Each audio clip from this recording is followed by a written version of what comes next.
ama na minsan nawala ng lakas at hindi na makalakad.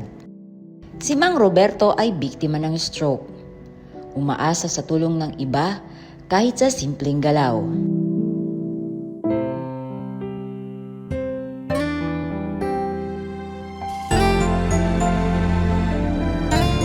Sa tulong ng programa, si Mang Roberto ay naipatingin sa ospital, nabigyan ng tamang gamutan at nabilhan ng mga kinakailangang gamot. Tatay ng bayan, tatay. Kasabay nito, siya ay dinala sa makalumang therapy sa Action Center ni Tatay Rani.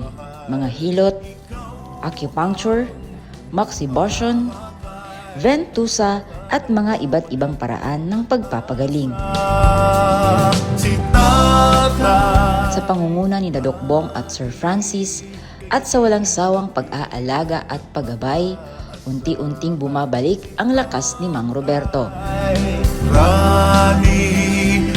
Hindi naging madali ang proseso, ngunit sa regular na therapy, tamang pagkain at tuloy-tuloy na suporta, unti-unting gumaganda ang kalagayan. Sa mga solo parents at mga naulila, si Tatay Rani ang Buong suporta ng tatay ng bayan at dedikasyon na makalakad muli si Mang Roberto. Mas lalong napahalaga ng anak na si Trixie ang kalagayan ng kanyang ama. tatay. Sa tulong ng programa ay unti-unting napaayos ang higaan ni Mang Roberto.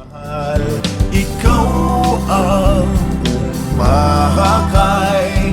Upang kumustahin si Mang Roberto, makalipas ang halos 7 buwan, Si tatay. ang dating nakasalampas sa sahig, ngayon mag-isang tumatayo at unti-unting nakakahakbang ng mag-isa. Tatay Rani, nag-iisa lang ang Ito ang kwento na patunay na walang imposible at ang pagaling ay nagsisimula sa malasakit. Sige lang.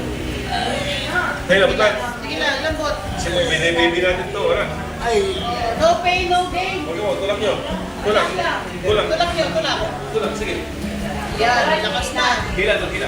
Hila. Tulak.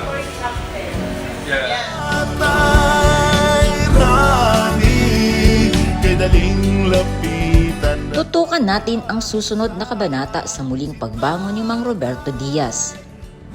Dito lang sa programang Tuloy-tuloy ang pagtulong, ang serbisyong bayan ni Tatay Rani.